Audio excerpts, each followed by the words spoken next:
This is number 41 in the series of webinars that EMAS has arranged, and I think that it's a huge source of information, and it's very nice that it's recorded so that one can return back to these issues if there is enough interest. Well, what I'm going to try go through with you today is the role of physical training in postmenopause. Some information first. I have actually nothing to disclose, especially in this topic of my lecture.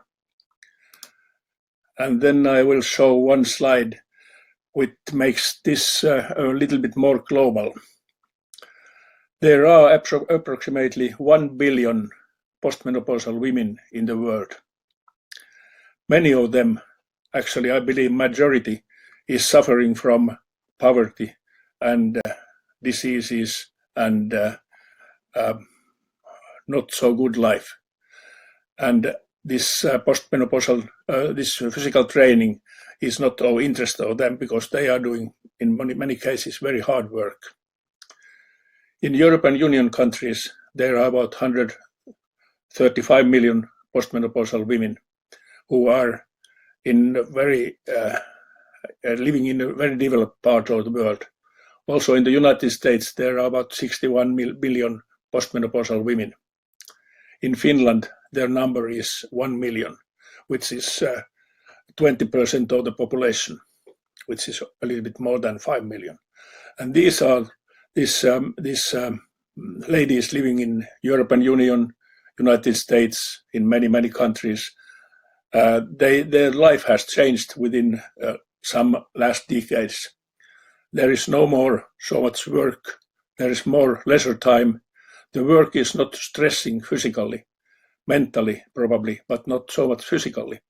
And therefore, this matter of physical training to keep condition and health status correct has become very actual.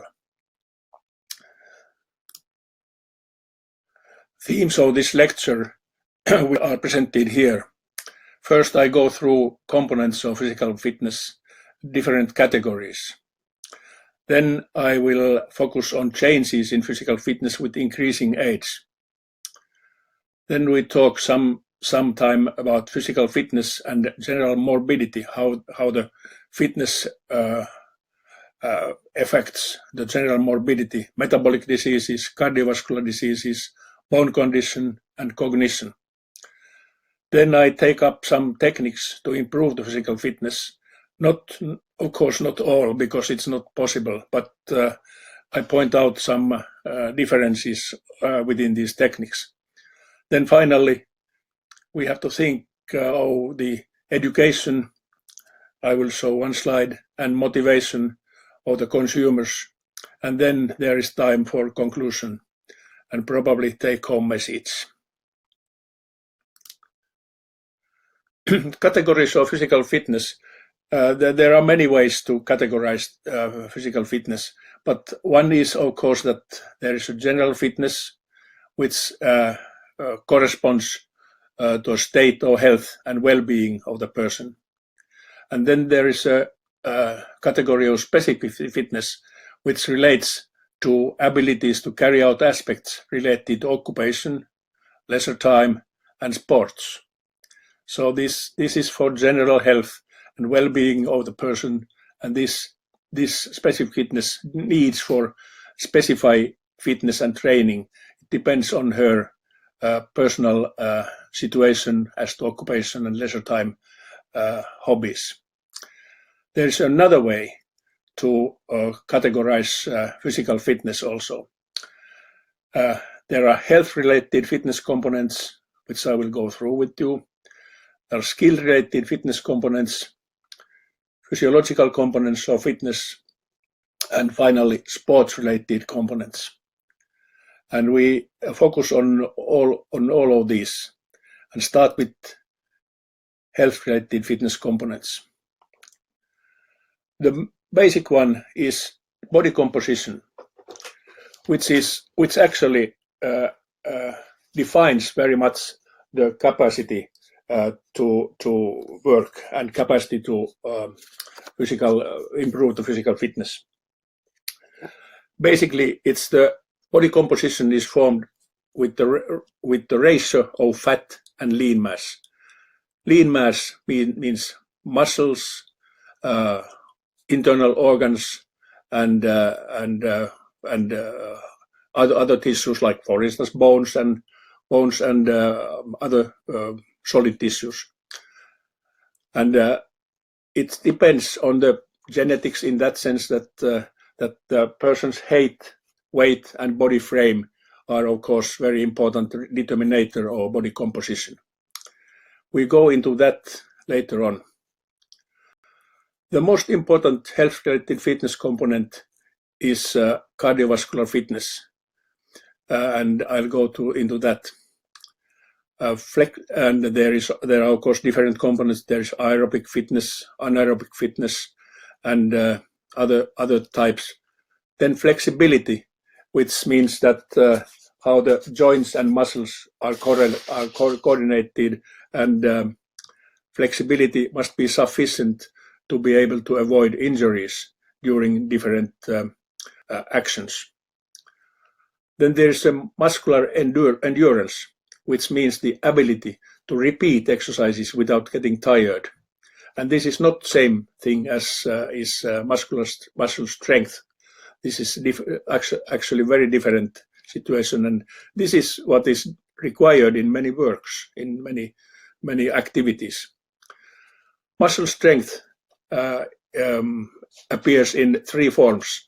There's a maximal strength, which means that what's the maximal strength of one contraction. Then there's elastic strength, which is needed against a certain resistance to overcome the resistance. This is always against something. Maximum strength can be achieved without any resistance.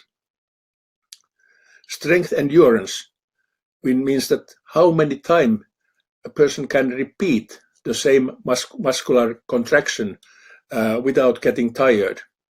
And these are all different, and they can all be trained in different ways. Depends on what is the goal in muscular strength training. Skill-related components of physical fitness are there are very many of them, and one is agility, which means situation where the person has to be able to rapidly change the position or directions of the entire body in space with speed and accuracy. This is I believe that this is one of the basic things to avoid injuries, avoid fallings, and one has to have and develop this issue, agility. Balance is the same thing. It's the ability of the person to control body or to maintain equilibrium while stationary or moving. And there are many tests and training methods to improve this part of physical fitness. There are also very specific training methods, handstands, many sports, dancing. We'll go into that. Coordination relates to combination of senses and muscle functions. I mean, there is a stimulation by visual or auditory senses, and there must be a reaction by the muscle according to the information what those senses are giving. How well they are coordinated. This is also something that can be trained. Power, which is one of the skill-related components. It's a combination of strength and speed. You have to have point out some muscular strength with a certain speed to achieve your goal. And these are both two components, strength and speed. They can be developed, so it means that there is an increase in power. Speed is, of course, very well known. It's present in all kinds of sports, and it means that the person has to execute motor movements with high speed in the shortest period of time. It's an integral part of every sport and can be expressed as maximum speed, elastic strength, and speed endurance. The element of speed is involved in most of the athletic skills. And reaction time. It's also a very important part of physical fitness to be of use when preventing one from falling or turning or preventing accidents, but we'll go into them. Then there are physiological components of fitness, which while the previous ones were performance components, these are non-performance components. Physiological fitness is what the person has, which depends on her habitual physical activity, her lifestyle, what she's used to do, and that's in the physiology. It can be recorded by cardiopulmonary measurements, and it's a stable condition, but it can be also changed by physical training. Metabolic fitness, we can measure blood sugar, we can measure body fats, we can measure cholesterol values, whatever they are, and hormones like thyroxine, and they give us an understanding about the person's metabolic fitness. They can also be, these parameters can be changed by physical activities, by increasing physical activity. Morphological fitness, I was talking about body composition. There are measures like body mass index, waist circumference, waist to hip ratio that can give us an idea about morphological fitness, whether this person is able to do what he wants in terms of physical activities. Bone integrity is also a non-performance components. You have a bone strength as this. It's related to the bone mass density, and depends also from habitual physical activities. It is what it is. It can't be very much improved by physical activity, but to some instance, and we return to that. And then there are sports-related components of fitness, which require different kind of abilities, optimizing the athletic performance, recreational activity, increasing ability to work, and the most important thing is also avoiding the injuries. There are people who want to do individual sports. Team sport is probably not so common anymore with the increase of age, but still group activities are very common among postmenopausal women. But these are I believe that the oldest women participating in Olympic Games have been riders who have won gold medals at very high age, and there are also they arranged senior Olympics every year, a part of in different countries, and the age range is from 50 to, there is no upper age range. There has been participants who are over 100 years old, and actually I have to say it was a male, but he won gold medal in table tennis.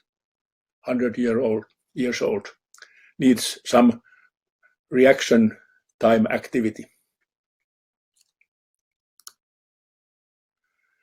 Physical fitness is also related to genetics.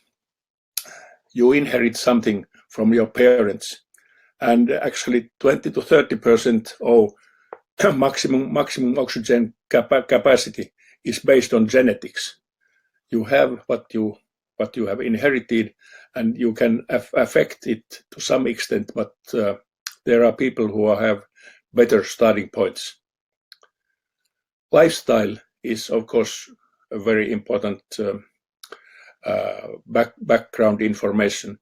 A person has created her own lifestyle, and it's active or sedentary, and it very much affects to this existing physical fitness.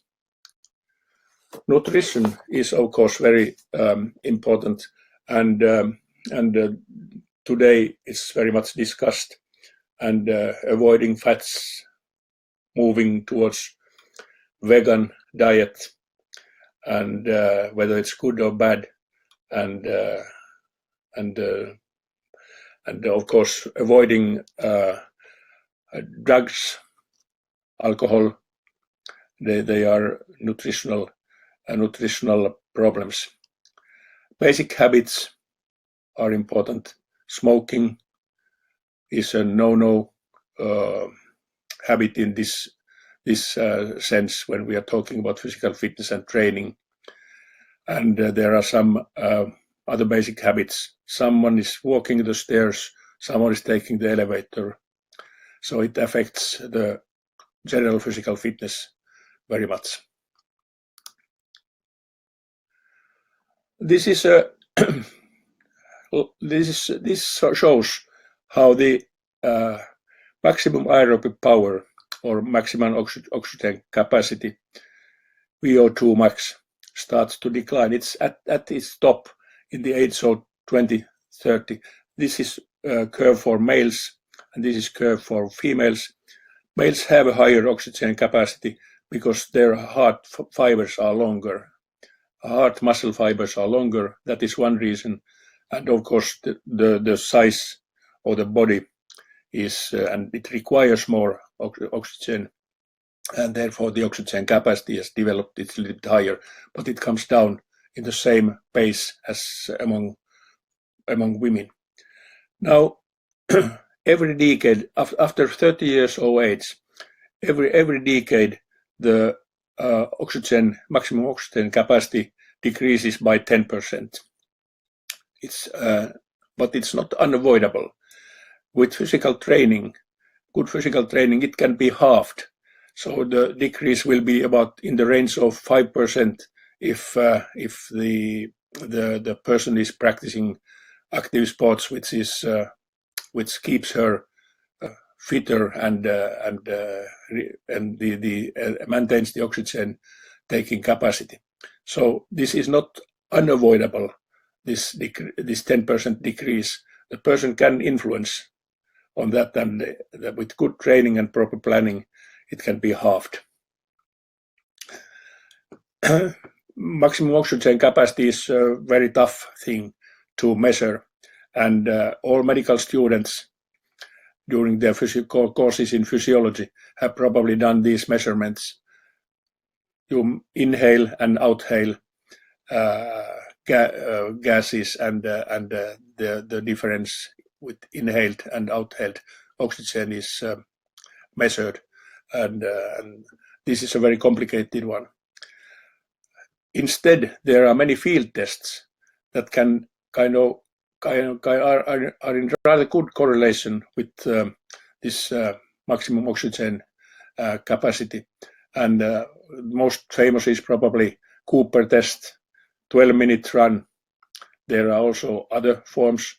For instance, very senior citizens, there is 400-meter walk. There are 1-mile runs. There are swimming tests. Whatever. I believe that there are about 400 different kinds of tests which can illustrate or give ideas about the person's maximum aerobic power in some relation. This is for laboratory circumstances. For the field circumstances in Finland, it's the Cooper test, which is most widely used. This is a bad picture, but this is from 20 years to 90 years, and this is from 30 milliliters per kilogram of oxygen, and this is 50 here. And the higher the maximum oxygen capacity has been when the person was young, the faster is the steeper is the slope, how it is decreasing. The lower the maximum oxygen capacity has been, then the slope is not so steep, and this is the average. But this shows that there is a decline to be expected. This is a very tough slide. It shows the exercise zones, and therefore one should know her heart rate. In women 20 years old, the maximum heart rate may be in the range of 200-220 beats per minute. Then it starts to decrease during the aging period, and it goes down, and here is the running age, 90 years old, maximum heart rate 130. It declines gradually. Probably it's the muscle is changing, it's getting older, and the pumping is a little bit different. This is the VO max category, and you can achieve the heart rates of 150, 140, but you cannot continue on this pace very long. This is very consuming, and it's mostly on anaerobic caloric consumption. And this is anaerobic hardcore training. One can stand this for a while, but not very long. Instead, this aerobic training, which is for endurance training, cardio training, so one can keep on going on heart rate levels 120, 110, and 90 years old on the level of 80. Now, how could they know that what the heart rate is? When one learns to feel it, one feels the pumping, and one knows. But there are also different meters that I will talk about later that can be used for this to clarify this heart rate matter. This is the weight control exercise zone, and this is for fat burning. And fat in terms of fat burning, it's interesting that fat starts to burn after 45 minutes exercise. Before that, it's carbohydrates that are burnt. Now, if you exercise for 45 minutes and drink sugar water, some sugar, so your fats don't burn. Excuse me. Your fats don't burn, so one shouldn't start drinking sugary liquids after training if you want your fats get burned. The fats are converted to carbohydrates if you don't drink any sugary waters. And this is the moderate activity, which is warming up states and maintenance. With this, you can work very long time and go over this 45 minutes range when you are just consuming your carbohydrates. You can continue 2 hours, probably 3 hours if needed, and you are burning really fat then.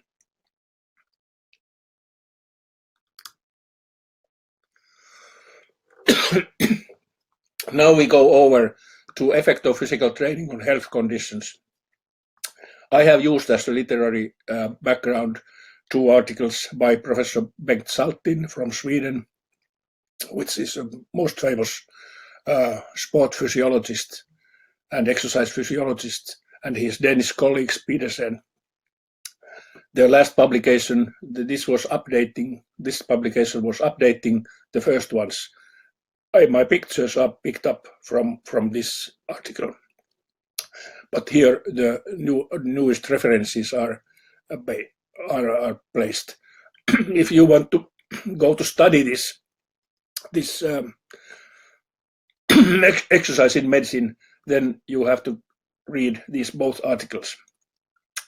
And here the Professor Saltin broke through his concept of prescribing exercise as a therapy in chronic diseases, instead of giving medication, but prescribing exercise. And we come back to that later on. How the physical training affects metabolic conditions. There is a strong evidence that training has a positive effect on pathogenesis. This insulin resistance doesn't start. Symptoms are less. They don't exist. They don't appear. Physical fitness or strength increases. It's important for insulin resistance, and quality of life gets better. All are evidence A.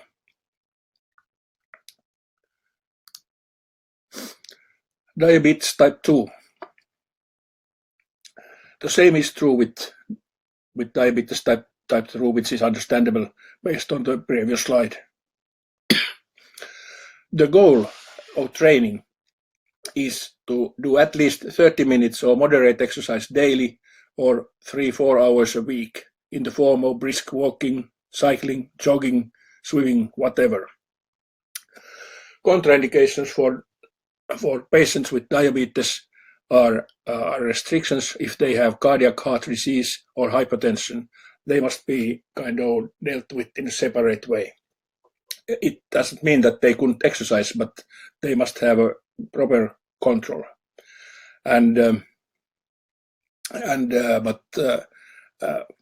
For patients with diabetes type A, it is known very many patients that diabetes has disappeared when they have reached or started a good program of training.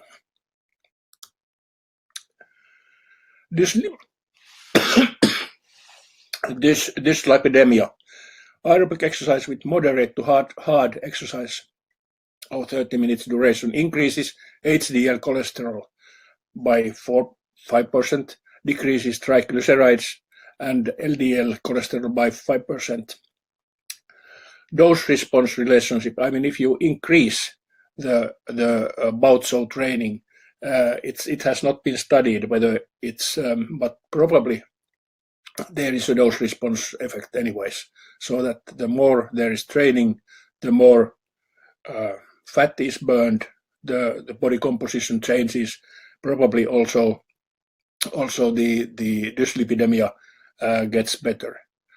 Training should be adjusted with comorbidities. So if there's a dyslipidemia and cardiac heart disease, or atherosclerosis, or other diseases, so they must be adjusted, and training should be started gradually, preferably under medical control. Hypertension. There is a meta-analysis that was published also in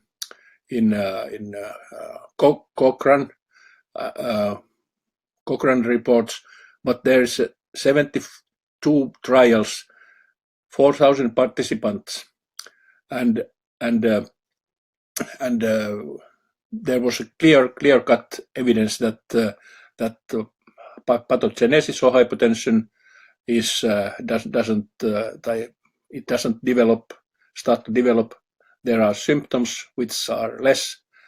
Physical fitness increases when it increases, then hypertension goes down. And the interesting thing here is that during the physical activity, systolic blood pressure decreases by 15 by 15 millimeters mercury, and diastolic blood pressure by 4 millimeters mercury. This effect after the physical training period may last for 4 to 10 hours and even 22 hours after cessation of this activity. Patients with high blood pressure should start antihypertensive medication before starting a systematic training. So their blood pressure should be stabilized down to an acceptable level. These people shouldn't start training right away. But with decreasing weight, changing body composition, changing lipid profile, so it has an effect on blood pressure, and blood pressure can be controlled even without medication. I mean, this is what Professor Saltin means when he says that in some cases it's better to give a physical training prescription instead of medication, especially in mild stages of hypertension, and if the patient is cooperative.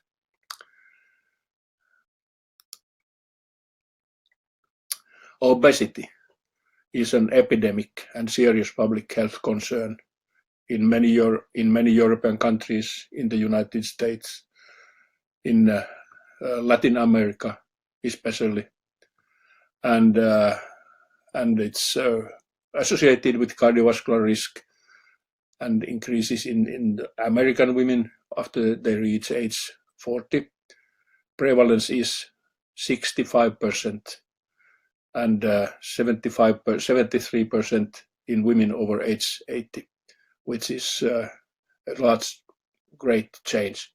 There has been studies. The Danish colleagues have published a study in American Journal of Medicine 20 years ago, more than 20 years ago, and they were able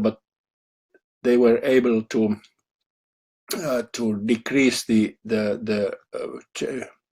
the obesity with a very high diet, 1,000 calories per day, and physical activity. Mean lose of weight in 3 months was 7 kilograms, and I mean this was the fat weight, and 10 kilograms. So when physical activity is connected to dieting, the effect is very good. It's very hard to decrease obesity without dieting. I mean, if you try to treat the obesity just by increasing the movement, increasing the physical activities, it's a very tough way, and therefore all these treatment methods should be based on combination of dieting and physical increase of physical activity. But it's by evidence A that physical activity leads, when it's long enough and hard enough, it leads to diminution of the body weight. There are many different. This Professor Saltin presented many different studies. These are all meta-analysis, and he says that this obstructive pulmonary disease, but it has physical activity has nothing to do with the pathogenesis, but it may lead to a better quality of life with giving a physical activity prescription. Cardiac heart disease, there is a very strong evidence that physical activity prescription gives a better life and more healthy status. Intermittent claudication, the same is true. I know that claudication is treated by replacing the arteries, putting prosthetic arteries, but also the training may give good results. Osteoarthritis, nothing to do, physical activity has nothing to do with pathogenesis, but if the weight is controlled and if the patient is, if the lady is moving, then the quality of life and the symptoms might be less. Rheumatoid arthritis has nothing to do with physical activities. Osteoporosis. This is a clear cut. There is some evidence that bones get worse without physical activities, and then when they have turned to a bad shape, bone mineral density has decreased. It can be controlled by giving a physical activity prescription. There are many reasons for osteoporosis, and for instance, long corticosteroid treatments, they create situation where osteoporosis is very common, and it has nothing to do with physical activities. There is no good evidence that physical activity, physical training would prevent or help in cancer situation. Of course, there are some types of cancer which are related to obesity, and if the weight is controlled, then the cancer situation might be if not treatable, it might be improved. There are some meta-analysis where the mental status can be, especially the depressive situation, can be treated by giving a physical activity prescription. Today, the use of antidepressants is very, very high, and it's easy deal for a doctor to give a prescription instead of starting to talk about increasing the physical activities. Especially when the patient says that when she's depressed, she cannot think of physical activities. She stays at home.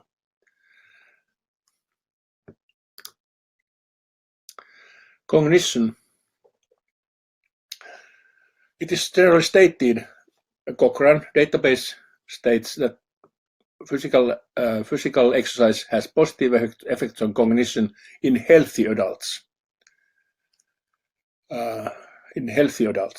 But if there is a developing situation of dementia or Alzheimer's disease, then it's not the findings have been very ambiguous and conflicting and contradictory, and there are my Finnish colleagues, they collected a meta-analysis of the studies on this topic, 22 articles, out of which 7 were really good, and the effect of physical exercise, which was contradictory in the articles and basically mild and inconsistent.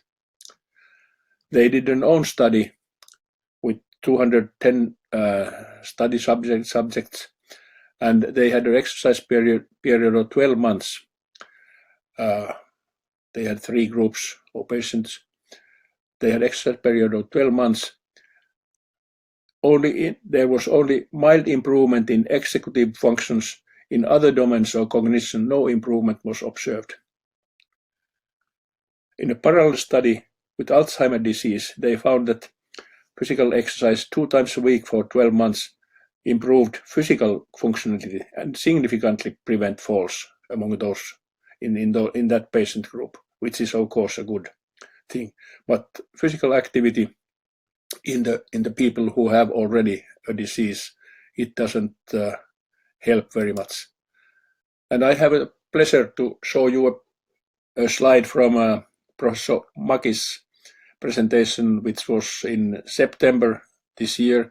She talked about menopause, hormone therapy, and cognition. And this is the break a sweat, go and work, do exercise. And it is only one part of preserving or improving cognition. So it doesn't, according to this picture, it doesn't have a big role. Some role though, but there are many other factors that influence the development of cognition. But this is I loved this picture when I saw her webinar.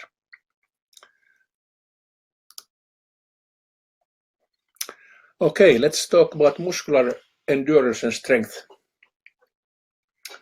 Strength declines with age. At the age of 80, it's about 40% less than it was in 20s, and that's the natural event. Muscular strength decreases. Well, probably it's the matter that the muscles are not so used so much anymore. Muscle weakness, particularly of the lower limbs, is associated with reduced walking speed, increased risk of disability, and falls in older people. Therefore, it should be recommended that muscle condition should be retained and saved. Progressive resistant training is an effective intervention, and this was also in Cochrane database 2009, and they found in many publications there that the muscle of the senior citizens, 60 years and much above, 80 years, 90 years, they still can be trained with proper training. Large improvements can be gained if training is well supervised and planned. For instance, in my country, they collect senior citizens groups of people of 70, and they have special in my city. They have physical trainers that advise even new beginners who come there to the sports hall. They advise them how to use these instruments and weights and sticks and their own weight to improve the muscle condition and increase the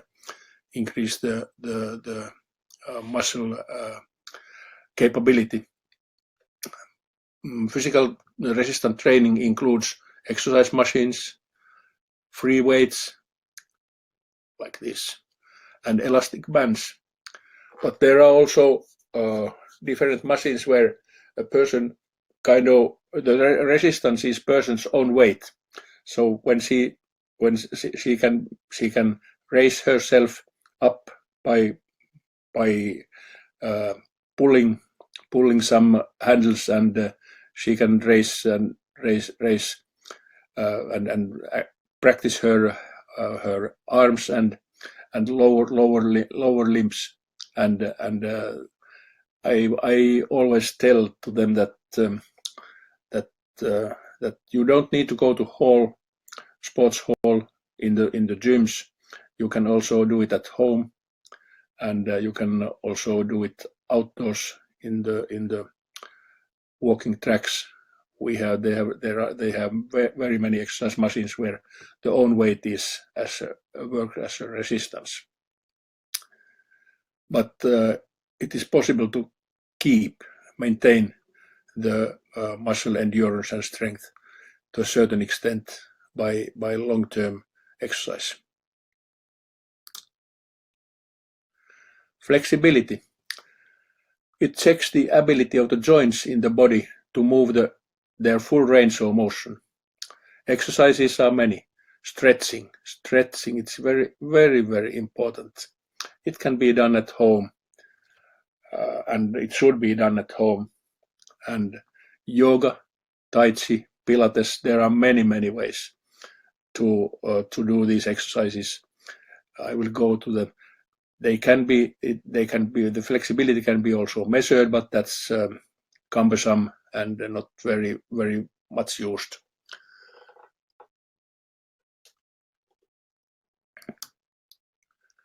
Balance testing and training. Standing balance on one foot with eyes open or eyes closed. Stretch test. Here, this is Y stretch. How far can you reach? Beam walk. This is normal one leg standing. This is a storch standing. There are balance board tests. Agility training. Walking on ladders, like soccer players are doing on the field, on the ground. Tai Chi, which is slow movement, turning to different directions, moving limbs, and dancing. This lady has a very high agility level. I don't know how long she has practiced that. But anyways, dancing. This is reaction time. Even very old ladies the reaction time can be improved by training. This is a hand clapping training session. Everybody knows this, how this is done, and it improves the reaction time. This lady is hitting the certain light when it burns here. She has to jump to hit this, and she has to remember the color which is selected and hit it as soon as she can. This is a training form which may reduce the falls. It also is a great social benefit. And dancing, better posture, quicker reaction times, more agility, and better overall sense of well-being. This is a very much recommendable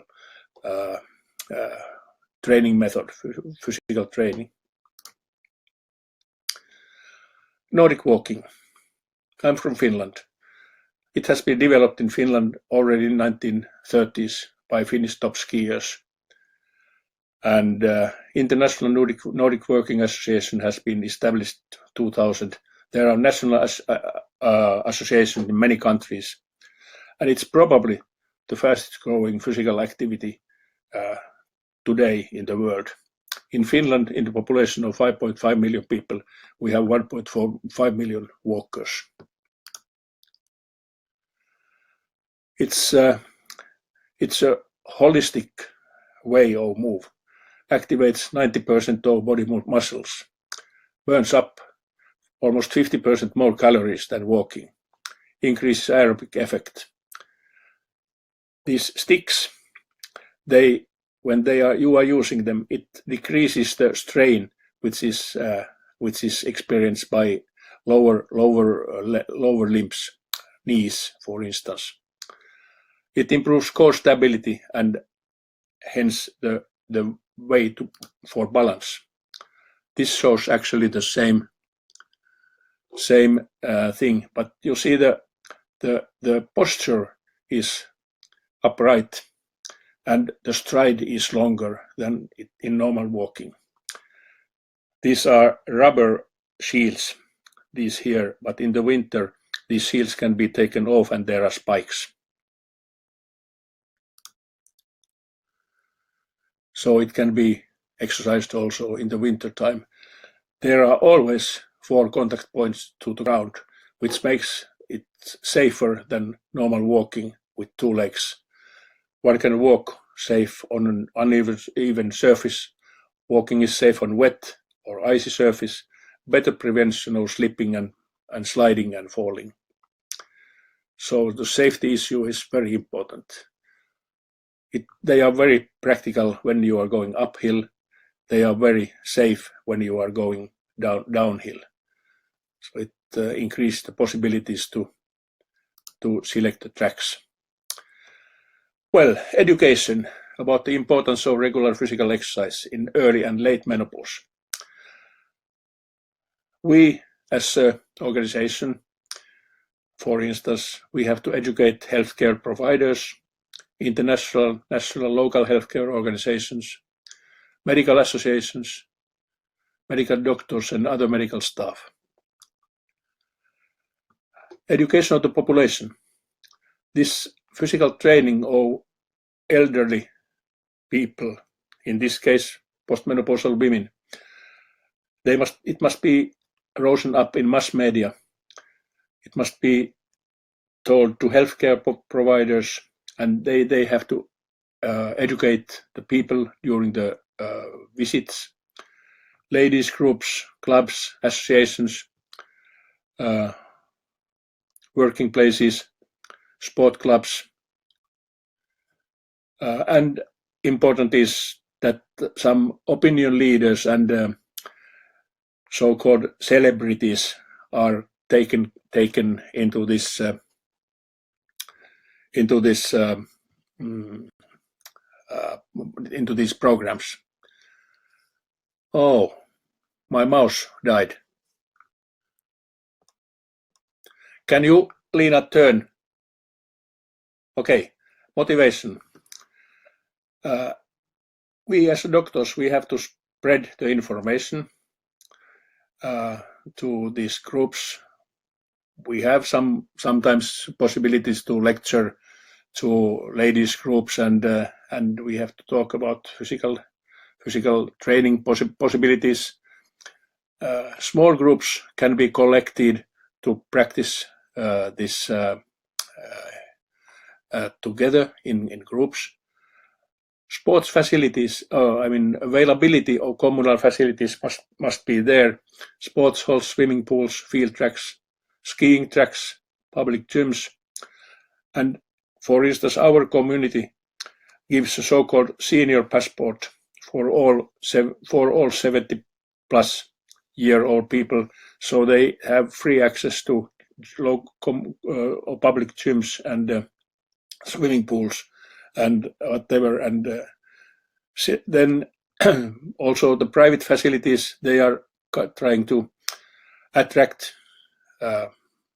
populations, also postmenopausal population.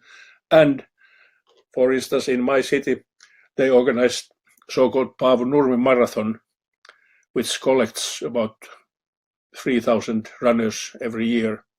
There is also a 5-mile run for only females in my city, and they collect, and they are really big events. So they must be arranged by sport clubs or city